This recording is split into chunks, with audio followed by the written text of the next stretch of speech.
कृष्णं नारायणं वन्दे कृष्णं वन्दे व्रजप्रियम्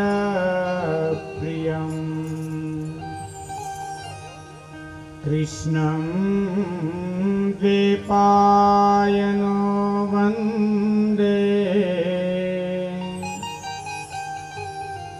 कृष्णं वन्दे पृथाश्रुतम्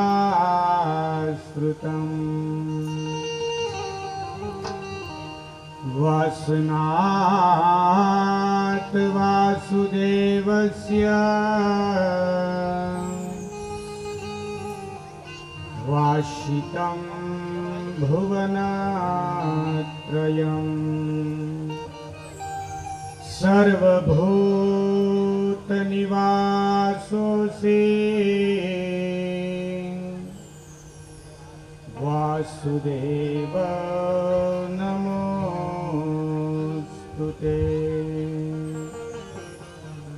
आइए हनुमंत विराजिए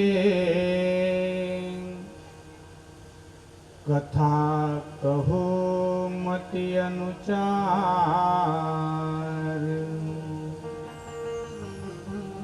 प्रेम सहित गादी धरो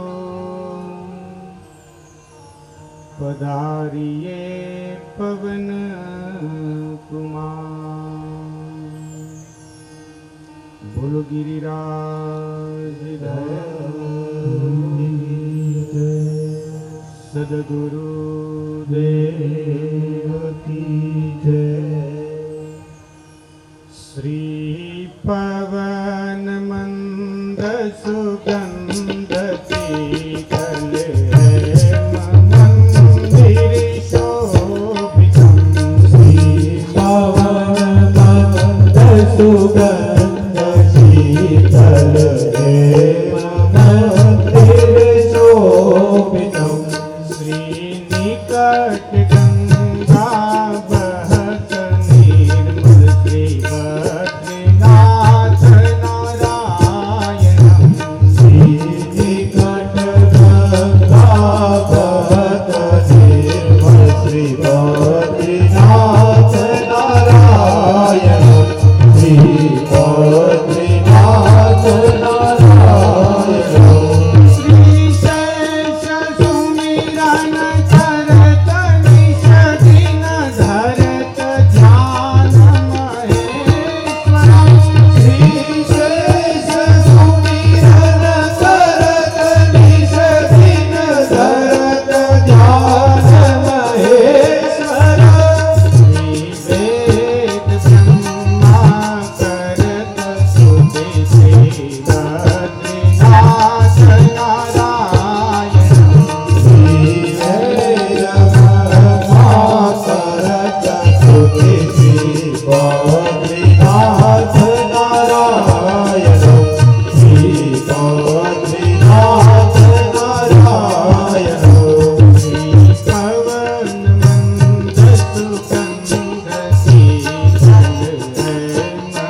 श्री बद्रीनाथ नारायण श्री बद्रीनाथ नारायण श्री पवन मंगल सुगंध शीतल प्रेम मंदिर शोभितम् श्री पवन मंगल सुगंध शीतल प्रेम मंदिर शोभितम् श्री निकट गंगा बहत निर्मल श्री बद्रीनाथ नारायण श्री निकट गंगा बहत निर्मल श्री बद्रीनाथ नारायण श्री बद्रीनाथ नारायण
Oh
बाल कृष्ण लाल की जय, गोवर्धन नाथ की जय।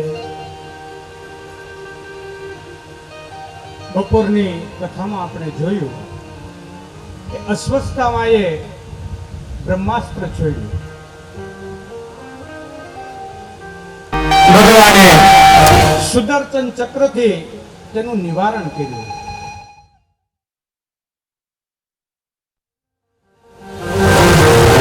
પરીક્ષિતનું રક્ષણ કર્યું અને ભગવાન દ્વારકા જવા નીકળ્યા છે.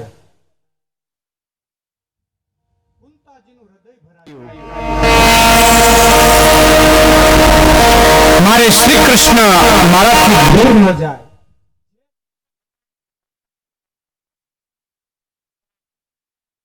કુંતાજી ઉભા રહ્યા છે. કૃષ્ણ આવ્યા, રથમાંથી ઉતર્યા. કુંતાજી તેમના ચરણ ને વંદન કરે છે. ત્યારે કૃષ્ણ કહે છે કે ભાઈ તમે આ શું કરો, મારે તમારા ચરણના વંદન કરવા જોઈએ. ત્યારે કુંતાજી કહે છે કે આજ મેં જાણી લીધું કે તમે મારા ભત્રીજા જ નહીં પણ દ્વારકાના નાથ પણ છો.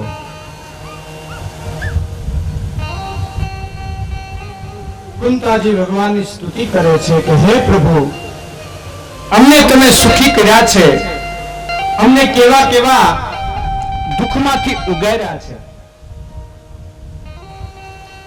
તેમજ અમારું રક્ષણ કર્યું. આ દુનિયામાં તમારી સિવાય અમારું કોઈ જ નથી. તમે તો નોધારાના આધાર સમાન છો. ભગવાન પાસે કુંતાજી સ્તુતિ કરે છે.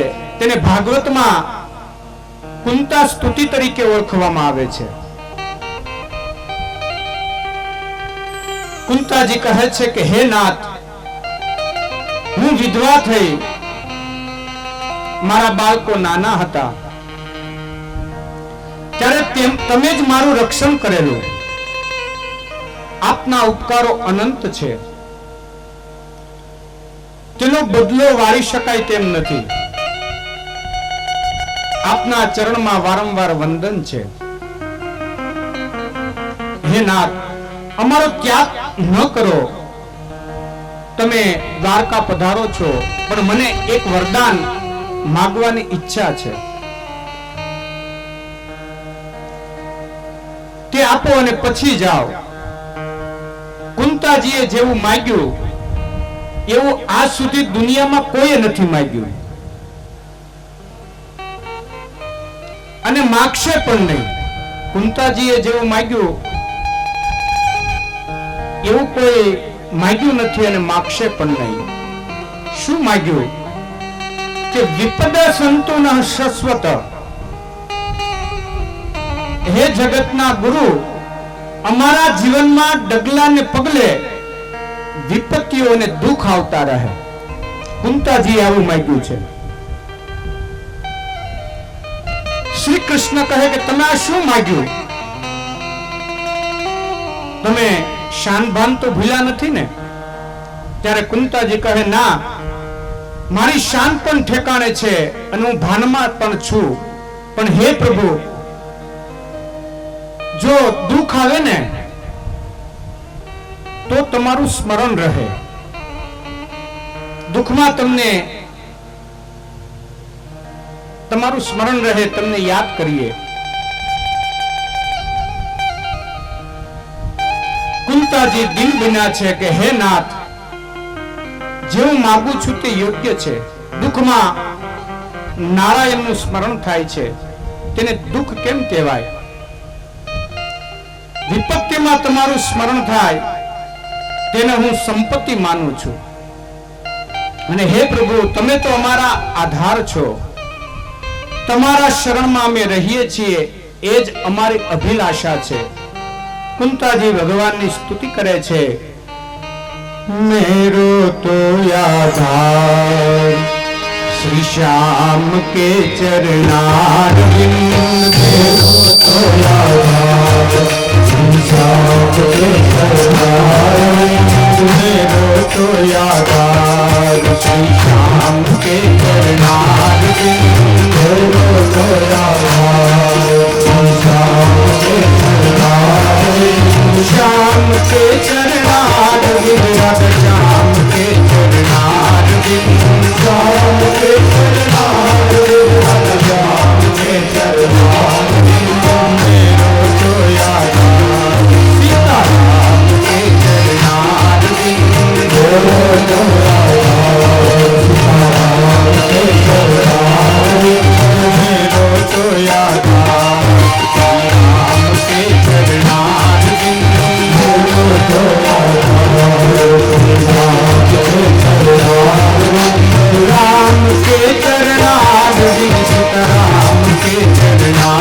કરી શકે છે પણ ભક્તોને નારાજ કરી શકતા નથી. કુંતાજીનો ભાવ જાણી ભગવાન પાછા ફર્યા છે. કુંતાજીના મહેલમાં પધાર્યા છે. અતિ આનંદ થયો. 5 પાંડવો દ્રૌપદી પ્રભુને પ્રણામ કરે છે. શ્રી કૃષ્ણ કહે છે કે હું મારા ભીષ્મ માટે પાછો આવ્યો છું. ભીષ્મ મને યાદ કરે છે. ભીષ્મ પિતાએ તે વખતે મૃત્યુશૈયા પર સૂતેલા છે. બાણશૈયા પર ભીષ્મ પિતા સૂતા છે. તેનું મરણ સુધારવા ભગવાન પાછા આવ્યા છે. ભીષ્મ પિતાનું મરણ કેવી રીતે થાય તે જોવા માટે ઋષિઓ પણ ત્યાં આવ્યા છે. ધર્મરાજા ખૂબ વ્યાકુળ છે. ધર્મરાજાએ પ્રભુને ઉપદેશ કર્યો, તેને શાંતિ મળતી નથી. એટલે ધર્મરાજાને ભીષ્મ પિતા પાસે જવાનું કહે છે. ભીષ્મ પિતા ભગવાનનું ધ્યાન કરે છે. બધા ગંગા કિનારે ભીષ્મ સૂતા હતા ત્યાં બધા આવે છે.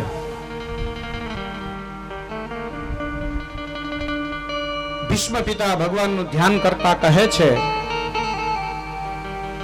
કે હે પ્રભુ, તમે મને વચન આપેલું કે અંતકાળે હું આવીશ, તેઓ હજી આવ્યા નથી.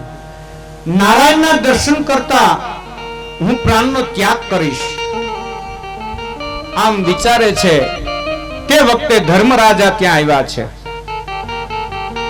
ભીષ્મ પિતા ધર્મરાજાને કહે છે કે શ્રી કૃષ્ણ સાક્ષાત પરમાત્મા છે, કે તારું નિમિત્ત કરી મારા માટે મારું મરણ સુધારવા આવ્યા છે. ભીષ્મ પિતા કહે છે કે હું દરરોજ પ્રભુને પ્રાર્થના કરતો અને શ્રી કૃષ્ણ પાસેથી વસન લીધેલ કે હે દ્વારકાનાથ, આજે તો હું તમારું ધ્યાન ધરું છું, પણ અંતકાળે તમારું ધ્યાન રહેશે નહીં. તે સમયે મારી લાજ રાખવા તમે જરૂર પધારજો, મારું મરણ સુધારજો. ભીષ્મ પિતા શ્રી કૃષ્ણની સ્તુતિ કરે છે. ભક્તિ કરેતા છૂટે મારા પ્રાણ, પ્રભુ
કરી અને પછી શ્રી કૃષ્ણને કહે છે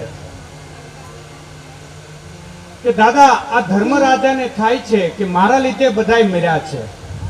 શ્રી કૃષ્ણ ભીષ્મ પિતાને કહે છે કે ધર્મરાજાને એમ થાય છે કે મારા લીધે બધા મર્યા છે,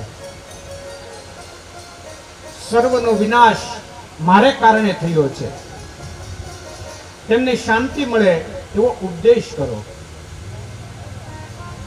ભીષ્મ પિતા કહે, ઉભા રહો, ધર્મરાજાની શંકાનું નિવારણ પછી કરીશ, પેલા મારી શંકાનું નિવારણ કરો. મારું જીવન નિષ્પાપ છે, મારું મન પવિત્ર છે, મારી ઇન્દ્રિયો શુદ્ધ છે, મેં પાપ કર્યું નથી, છતાં આજે મને આ સજા કેમ થઈ? માણસૈયા ઉપર સુવાની સજા કેમ થઈ?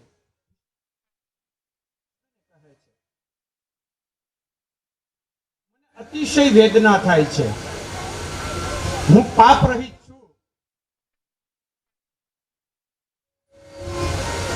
ભગવાન કહે છે કે દાદાજી, આપે પાપ કર્યું નથી, પણ પાપને જોયું છે, તેથી આ સજા કરી છે.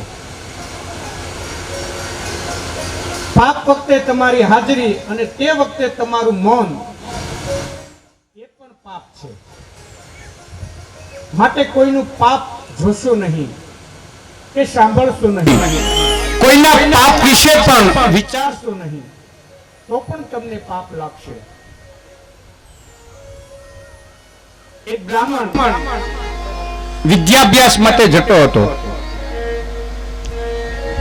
એક ગામમાંથી પસાર થયો.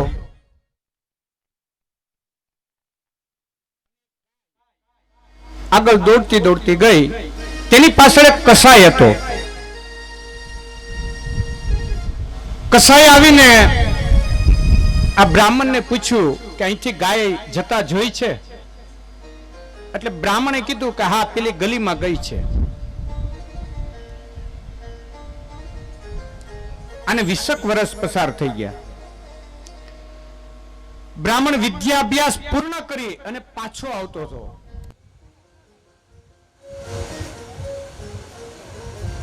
એક સજ્જનને ઘરે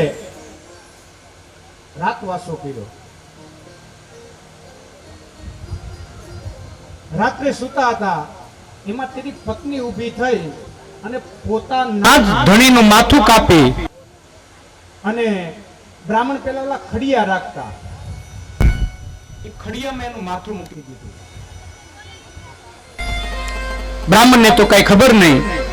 સવારમાં ઉઠીને પોતે ચાલતો થયો. તેના ગયા પછી આજે સ્ત્રી હતી,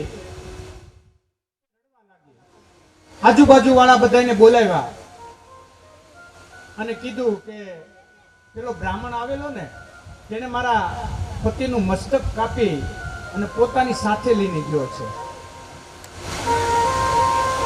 ગામના બધા આગેવાનો ભેગા થઈ આખું ગામ તે બ્રાહ્મણને પકડવા માટેની પાછળ ગયું. 2 કિલોમીટર હજી બ્રાહ્મણ માંડ ચાલ્યો હશે, ત્યાં ગામે તેને પકડી લીધો. 2-3 જણાએ એવું કીધું કે હે દાદા, આ જે તમને જે માણસે રાતવાસો કરવાનો હતું, રાતવાસવા માટે તમને જગ્યા આપી, તો તેનું જ આ મસ્તક કાપીને તમે જાઓ છો? બ્રાહ્મણ કે મને આ વાતની ખબર નથી. તો કે તમારા ખડિયામાં જોવા દો. તેના ખડિયામાં જોયું તો મસ્તક હતું. પછી બ્રાહ્મણે કીધું, હવે મારે મુક્તિ સાંભળવું છે કે આ જે મરી ગયો એ વ્યક્તિ પાસેથી સાંભળવું? ગામ લોકોએ કીધું કે જે મરણ પામ્યો તે વ્યક્તિ પાસેથી અમારે સાંભળવું કે શું હકીકત છે. ધડ અને મસ્તક ભેગા કરી અંજળી છાટી જે વ્યક્તિ હતો એ ખડખડાટ દાંત કાઢવા માંડ્યો. આ બ્રાહ્મણે પૂછ્યું, બોલ તને કોઈને માર્યો? ઓલો માણસ કે મારી પત્ની. શું કામ? તો કે ગયા જન્મમાં તે હતી ગાય અને હું હતો કસાય. મેં એને મારી એટલે આ જન્મે એને મને માર્યો. અને તમે આંગળી સીંધેલી કે આ ગલીમાં ગઈ, આંગળી સીંધી હતી ને, એનો દોષ આ તમને લાગ્યો, એનું આળ તમારી માથે આવ્યું. આપણે કહીએ ને કે આંગળી સીંધાનું પુણ્ય પણ છે અને આંગળી સીંધાનું પાપ પણ છે. આજે કૃષ્ણ ભગવાન ભીષ્મ પિતાને કહે છે કે જ્યારે દ્રૌપદીની લાજ લૂંટાતી હતી ત્યારે તમે અહીંયા હાજર હતા, છતાં તમે મૌન રહ્યા. આ એનું પાપ છે, એટલે તમારે બાણસૈયા ઉપર સૂવું પડ્યું.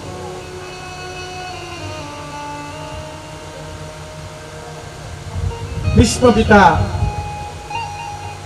ને કહે છે કે દાદા યાદ કરો, તમે સભામાં બેઠા હતા, દુશાસન દ્રૌપદીના ચિરહરણ કરતો હતો. દ્રૌપદીએ કહ્યું કે પતિ હારી ગયા પછી પત્નીને દાવમાં લગાડી શકે નહીં, પતિને અધિકાર નથી. દાદાજી મારો ન્યાય કરો, હું જીતા કે અજીતા?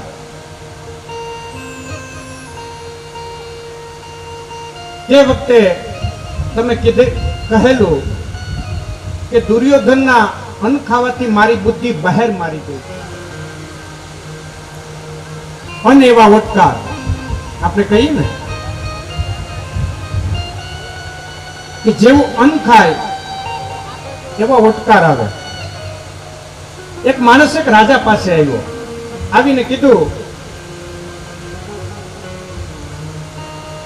કે હું માણસના ચારિત્ર ઉપરથી તેને વર્તી શકું કે આ કેવો છે. રાજાએ કીધું વાંધો નહીં, એને પોતાની ઘોડા રાખવાની ગમાન, હા એમાં એને કામ હોતું. પોતાનો પ્રિય ઘોડો હતો, એને સાચવવાનો. થોડાક દી પછી આ રાજાએ બ્રાહ્મણને કીધું, આ જે નોકર આવેલો એને કીધેલું કે ભાઈ બોલ, આમાં શું ખામી છે આ ઘોડામાં? તો એને કીધું કે આ જાતવાન ઘોડો નથી. તો કે કેમ તને ખબર પડી? તો કે આ જે ઘોડો છે ને ગાયના દૂધ પીને મોટો થયેલો છે. કેમ કે ઘોડો જ્યારે ખાણ ખાતો હોય ત્યારે નીચું મોઢું રાખી નહીં, પણ આમ ખાઈને પછી ઊંચું જોવે ને. અને ગાય ની તમે જોજો નીચું મોઢું રાખીને પોતે ખાણ ખાતી હોય. રાજાને આનંદ થયો. રાજા ઇનામમાં ઘેટા, બકરા એવું બધું આપ્યું, થોડુંક અનાજ આપ્યું. પછી રાજાએ ને આનંદ થયો એટલે એની જે રાણીવાસ હતો એમાં એને લઈ ગયા. એને કીધું કે મારી પત્નીનું તું ચારિત્ર કેવું છે એ મને કે. થોડા દિવસ પછી રાજાએ પૂછ્યું એટલે એને કીધું કે તમારી રાણી છે એનામાં રાણીના ગુણ નથી. રાજા કે એવું થોડું બની શકે? હા એ કે એનામાં રાણીના ગુણ નથી.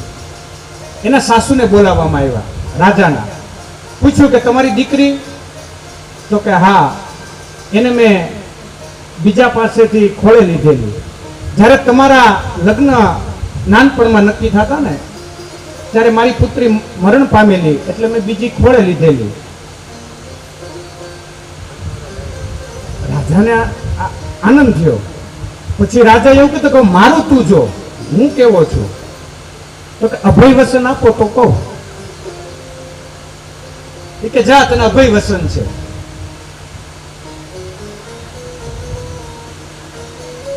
એટલે રાજાને કીધું કે તમે કોઈ રાજા નથી, તમે કસાઈના ઘેરેથી આવેલા છો. રાજા ગુસ્સે થઈ ગયો. પણ અભય વચન આપેલું એટલે કઈ કહી તો ન શકાય. એના બાપાને બોલાવ્યા. એના પિતાએ કીધું કે હા, મારે એક પુત્ર હતો, એ મરણ પામ્યો અને કસાઈ પાસેથી તને મેં ગોદ લીધેલો. રાજાએ કીધું તને કેમ ખબર પડી?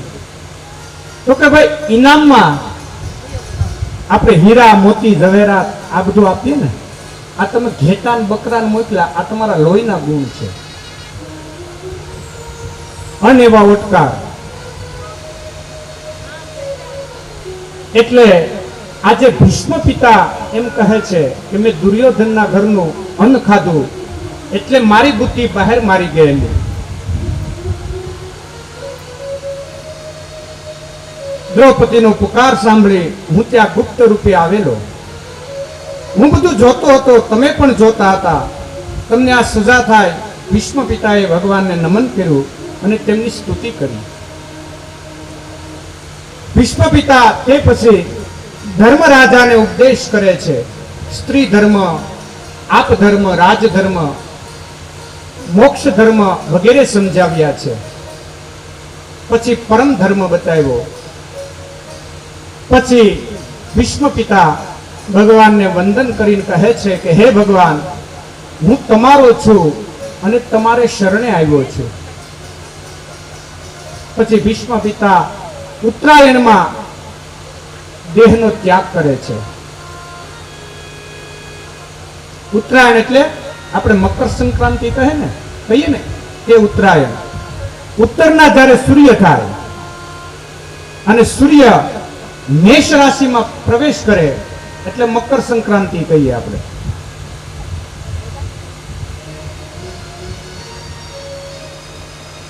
ભીષ્મ પિતાનું મરણ સુધાર્યું છે. દાદાના મરણથી યુધિષ્ઠિરને દુઃખ થયું, પરંતુ દાદાને સદગતિ મળી તેથી તેમને આનંદ થયો છે. યુધિષ્ઠિર ગાદી ઉપર બિરાજા છે. હસ્તિનાપુરનું રાજ્ય કરવા લાગ્યા. ધર્મરાજાના પવિત્ર રાજ્યમાં કોઈ દુઃખી નથી, સર્વ આનંદથી રહે છે. બધા ધર્મની મર્યાદાનું પાલન કરે છે. ધર્મરાજા સૂર્યનારાયણની આરાધના કરે છે. સૂર્યની ઉપાસનાથી સૂર્યદેવે યુધિષ્ઠિરને અક્ષય પાત્ર આપેલું.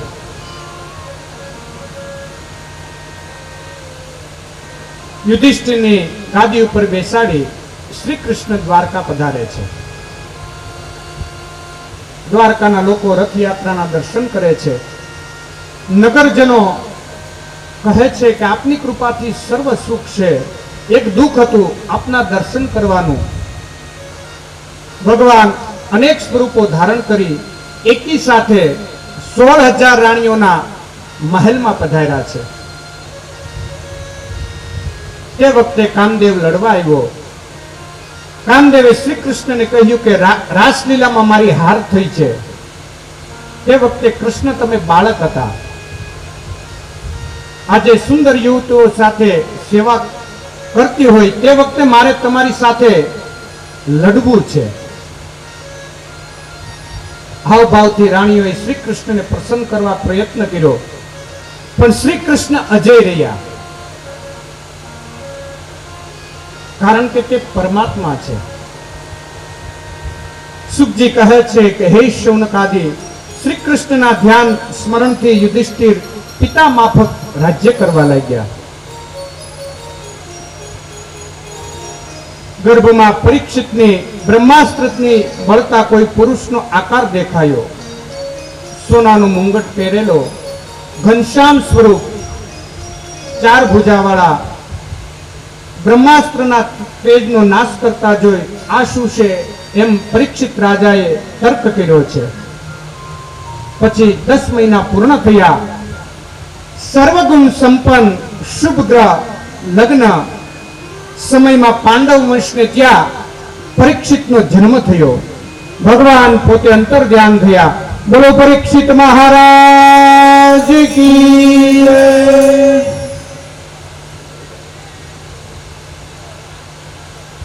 ઉત્તરાને ત્યાં બાળકનો જન્મ થયો. તે ચારે તરફ જોવા લાગ્યો. માના પેટમાં મને ચતુર્ભુજ સ્વરૂપે જે સ્વરૂપ દેખાયું તે ક્યાં અંતર ધ્યાન થયું છે? પરીક્ષિત ભાગ્યશાળી છે, તેને માતાના ગર્ભમાં પણ પરમાત્માના દર્શન થયા છે. પરીક્ષિત રાજા ઉત્તમ શ્રોતા પણ છે.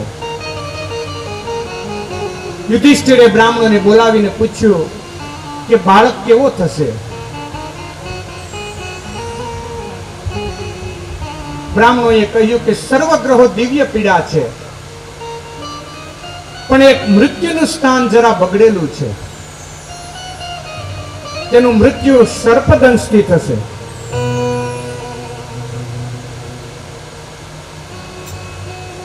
ધર્મરાજાએ આ સાંભળીને દુઃખ થયું કે મારા વંશનો દીકરો તે સર્પદંશથી મૃત્યુ પામે તે યોગ્ય નથી.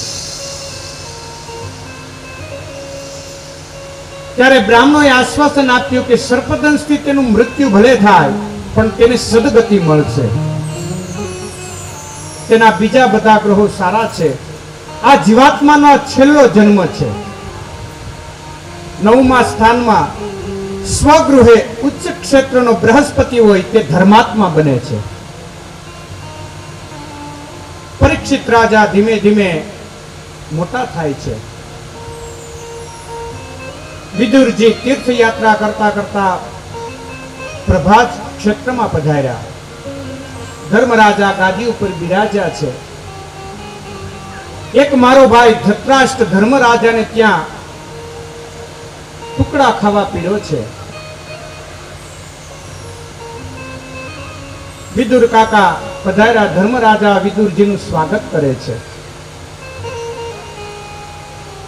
વિદુરજીએ 36 વર્ષ તીર્થયાત્રા કરી, પણ તેનું વર્ણન માત્ર 32 શબ્દોમાં કર્યું છે.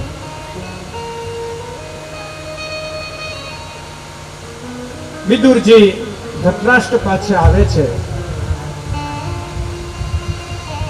તેને કહે છે કે વૃદ્ધાવસ્થામાં ઊંઘ આવતી નથી. તેને જે પાપ કર્યા હોય તેનું ચિત્ર નજર સામે આવે છે અને અંતરને પોકારે છે.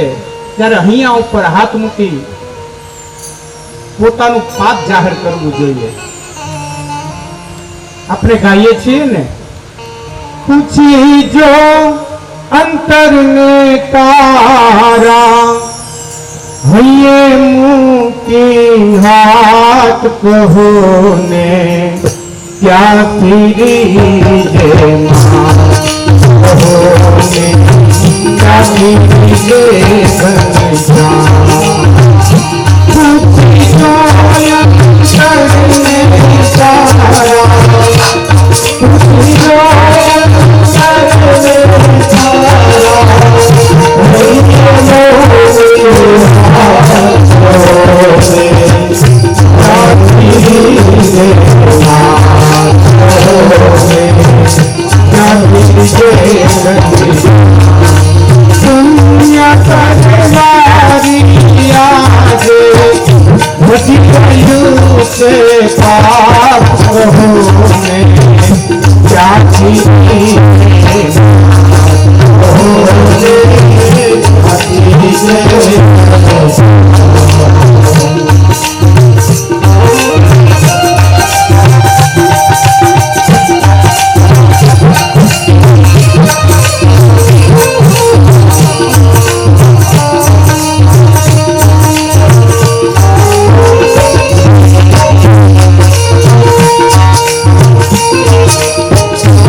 स्वार्थ होने क्या होने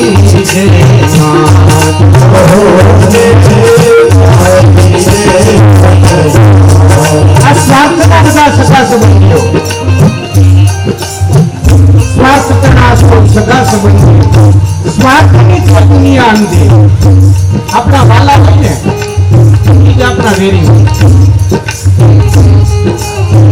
સ્વાર્થના સૌ સગા સંબંધે સ્વાર્થની છે દુનિયા અંગે વહના તેરી ભાષા જગતમાં તરીકે તું જો સ્વાર્થ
ખાધો. બે ભાઈઓ 20 વર્ષની સાથે રહેતા હોય, એક ભાઈના લગ્ન થાય, સ્ત્રી આવે અને પછી ભાગલા પડે. ઘરમાં ભાગલા પડે ને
મધ્યરાત્રે વિદુરજી ધૃતરાષ્ટ્રની પાસે ગયા. ધૃતરાષ્ટ્રના જાગતા હતા. વિદુરજી પૂછે, કેમ ભાઈ, ઊંઘ નથી આવતી? જે ભીમને ઝેરના લાડુ ખવડાવ્યા તે ઘરમાં તું ખાંડના લાડુ ખાય છે. ધિક્કાર છે તને. તને પાંડવોને તે દુઃખ આપ્યું, દ્રૌપદીને સભામાં વસ્ત્રહરણ કરાયું.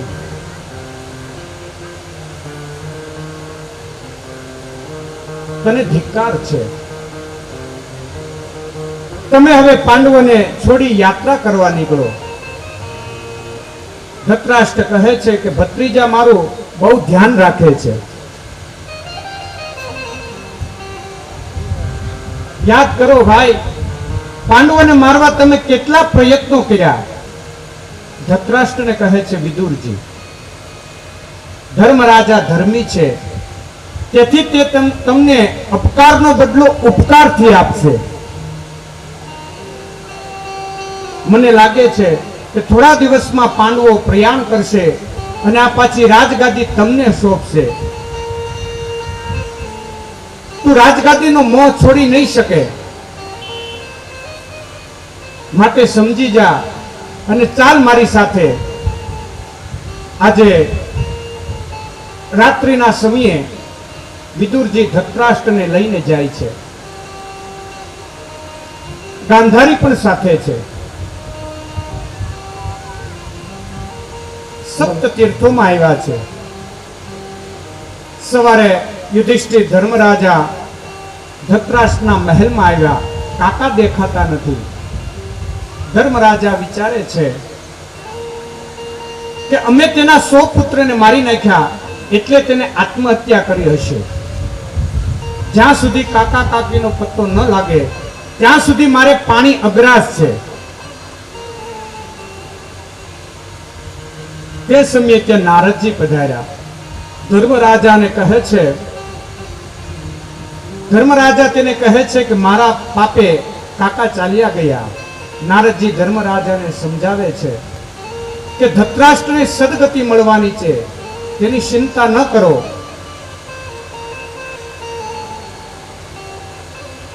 દરેક જીવ મરણને આધીન છે. આજથી 5મા દિવસ પછી તેને સદગતિ મળશે અને તે પછી તમારો વારો છે. કાકાને માટે રડવું છોડી દો અને તમારા માટે કંઈક વિચાર કરો. 6 મહિના પછી કળિયુગની શરૂઆત થવાની છે. હવે તમે કોઈ ચિંતા ન કરો. ત્યાર પછી યુધિષ્ઠિર ઘણા યજ્ઞો કર્યા. ભગવાન દ્વારકા ગયા ત્યારે અર્જુનને સાથે લઈ ગયા.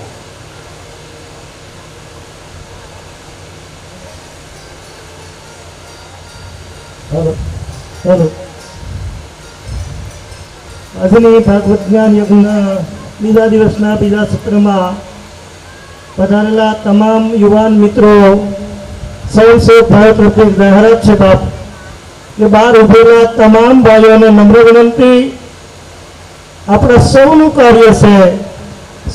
ભાઈ તો પણ પોતપોતાનું સ્થાન સભા મંડપમાં ગ્રહણ કરી લે.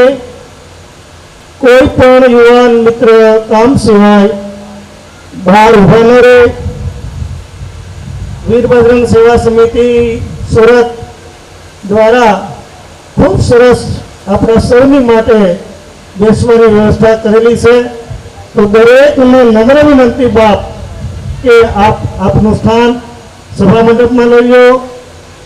બીજી પણ મેં આપને જ્યારે બીજા દિવસનું પ્રથમ સત્ર આપણે ચાલુ હતું ત્યારે યુવાન મિત્રો દ્વારા આ કથા જ્યારે વિરામ લે તે દિવસે અહીંયા 111 કુંડી યજ્ઞ પાટલા રાખીને રાખવામાં આવેલો છે. એના યજમાન બનવા માટેના માત્ર ને માત્ર 1100 રૂપિયા છે. તો મારી પાસે 2 દાતાઓના નામ આવ્યા છે. અહીંયા સ્વયંસેવકભાઈઓ લખી લે. એક ભાઈ છે દેવરાજભાઈ પ્રાગજીભાઈ રાદડિયા, તાળીઓથી વધાવીએ. અને નિલેશભાઈ ત્રીજું મસ્તક નમાવી આપ સૌનું હાર્દિક સ્વાગત કરું છું. આ ભગીરથ કાર્યમાં આપ જે સાથ અને સહકાર આપી રહ્યા છો એ બદલ આપ સૌનો સૌથી પહેલા તો ખૂબ ખૂબ આભાર અને લાખ લાખ વંદન. દાદાના મુખેથી આ વાણી સાંભળવી અને એમાં વચ્ચે મારે ડિસ્ટર્બ કરવું એ બહુ સારું ન લાગે. કારણ કે આપણે તો ભગીરથ જ્ઞાન ગંગા મહોત્સવને માણવા આવ્યા છીએ. મારે એમાં કંઈ કહેવાનું જ ન હોય જાજુ, પણ જ્યારે વાત આવી છે એક સેવા યજ્ઞની, ત્યારે એક નાનું એવું દ્રષ્ટાંત આપી અને મારી વાતને પૂરી કરીશ. મેં ઘણીવાર દાદા સાંભળ્યું છે સંતોના મુખેથી, આપ જેવા વિદ્વાનોના મુખેથી કે ભગવાનનું જે રૂપ છે, ભગવાનનું જે આત્મા છે, ભગવાનનું જે ચરિત્ર છે એ બહુ સુંદર છે. ભગવાનના દર્શન કરવા એ જીવનનો બહુ મોટો લાવો છે. કદાચ મૂર્તિમાં દર્શન કરી અને જો બહુ રળિયામણા લાગતા હોય તો સાક્ષાત જો એનો સાક્ષાત્કાર થઈ જાય તો કેટલા સુંદર લાગે. પણ અમે તો પામર મનુષ્ય, ઈશ્વરની પ્રાપ્તિ બહુ સહેલી નથી. પણ મેં એવું સાંભળ્યું છે સંતોના મુખે અને વિદ્વાનોના મુખે કે કદાચ તમે ભગીરથ કાર્યની અંદર, આવા ભાગવતની અંદર બેસી 7 દિવસ સુધી ભાગવતમય ભક્તિની અંદર જીવન જીવીએ અને કોઈ સેવાકીય યજ્ઞની અંદર, એટલે કે કોઈ ભૂખ્યું બાળક હોય, કોઈ નિરાધાર હોય, કોઈ જરૂરિયાતમંદ હોય, એની સેવા કરીએ અને એ સેવા કરતા કરતા જે આપણને એમના તરફથી આશીર્વાદ મળે અને એમના ચહેરામાં જે આનંદ મળે ક્યારેક મિત્રો આ સેવા કાર્યની અંદર જોડાય અને એ ચહેરાનો આનંદ જોઈ લેજો. ભગવાનના સ્વરૂપ બરાબર એ આનંદ હોય છે. ભગવાનની પ્રાપ્તિ એ ચહેરાના ખુશનુમા વાતાવરણની અંદર આપણને મળી જાય છે. એક સ્ત્રી હોય છે, એને નાનો બાળક ઘર ચલાવે, પોતાની આર્થિક જીવિકા પોતાની મહેનત કરતા કરતા ઘર ચલાવે, પણ બાળક 2 મહિના કે 2.5 મહિનાનું. હવે એ બેન જે ઘર ચલાવે એ ઘરના આંગણા પાસે એના જે શેરી પડે એ બારી પાસે રસોડું હોય અને રસોડાની બારી પાસે આવી અને રોજ એક સ્ત્રી ખાવાનું માગે કે બેન કંઈક ખાવાનું હોય તો આપો. અને જે માગવા આવે એ બેનને પણ 2 થી 2.5 મહિનાનું બાળક. પણ આ બેન જે ઘર ચલાવે છે એની આજીવિકા થોડીક સારી કે એને 3 ટાઈમ ખાવાનું મળી જાય. અને પેલા બેન જે માગવા આવે એમની પાસે ખાવા માટે પણ કંઈ નહીં. અને એવા સમયમાં ડોક્ટરો કહે છે કે જો સ્ત્રી પોતાનો ખોરાક ન લે તો બાળકને દૂધ ન આપી શકે. જ્યાં સુધી ખોરાક ન ખાય ત્યાં સુધી માના સ્તનમાંથી અમૃતનું પાન એ બાળક ન કરી શકે. આવી પરિસ્થિતિમાં એ બેન ત્યાં રસોડાની બારી પાસે આવી અને માગે છે કે હે બેન કંઈક ખાવાનું આપો ને, મારું બાળક 3 કલાક 4 કલાક 5 કલાકથી રડી રહ્યું છે. જ્યાં સુધી હું કંઈ ખાઈશ નહીં ત્યાં સુધી હું મારા બાળકનું પેટ ભરી શકીશ નહીં. હવે બન્યું એવું કે એ ઘરની અંદર જે સ્ત્રી રસોઈ બનાવી રહી હતી એના ઘરની અંદર પણ એક જ રોટલો અને એનું બાળક પણ ભૂખ્યું. પણ કરવું શું? આમને આપી દઉં તો પોતાનું બાળક રડે અને હું ખાઈ જાઉં તો એમનો બાળક રડે. પણ ઈશ્વરને યાદ કરી અને એને કીધું કે હે પ્રભુ, આ તારી સૃષ્ટિ છે, તારું બનાવેલું સર્જન છે, હું તો નિમિત્ત માત્ર છું. મારા આંગણે આવેલી સ્ત્રીને આ રોટલો આપી દઉં છું, મારા બાળકનું પેટ તું ભરજે. અને એ રોટલો આપી દીધો, એ બાળક શાંત થયું. અને ત્યારે એ સ્ત્રી ત્યાંથી આશીર્વાદ આપતી ગઈ કે બેન કુબેર તારો ભંડાર ભરશે. અને એ સ્ત્રી લાખો અને કરોડો રૂપિયામાં કમાવા લાગી અને સેવા યજ્ઞ કરવા લાગી. એમ આપણે પણ ભગવાનના ભાગીરથ કાર્યની અંદર કોઈ નિરાધારને જો આપણે સેવા કરીએ, નિરાધાર જરૂરિયાતમંદની આર્થિક સહાય જો પૂરી પાડીએ, કદાચ ઈશ્વરે આપણને આપ્યું છે એમાંથી 2-5 રૂપિયા ઓછા થઈ જાય તો ફેર નહીં પડે. કોઈના લગ્નની અંદર આપણે જઈએ અને આગલા લગ્નમાં જે સાડી 5,000 ની પહેરી હોય એની એ જ સાડી કદાચ બીજા લગ્નમાં પહેરીએ તો સમાજ ધૂતકારશે નહીં. નહીતર ઘણીવાર બહેનોને એવું થાય કે મેં તો ગયા લગ્નમાં આ સાડી પહેરી હતી, હવે આવતા લગ્નમાં નવી લેવી પડે. ભાઈઓનું પણ એવું હોય, ગયા લગ્નમાં બૂટ નવા પહેર્યા હતા, આ લગ્નમાં પણ બૂટ નવા જોઈએ. મિત્રો, કદાચ તમે તૂટેલા ચપ્પલ પહેરી અને લગ્નમાં જાશો ને તો લોકો તમારી સામે ખાલી જોશે પણ કહેશે નહીં કે આ તૂટેલા ચપ્પલ શું કામ પહેર્યા છે. પણ કોઈ નિરાધાર રસ્તા પર રઝળતું હશે અને એની પાસેથી તમે શૂટ બૂટ પહેરીને નીકળશો અને એની સહાય નહીં કરો ને ત્યારે આંગળી ચીંધશે.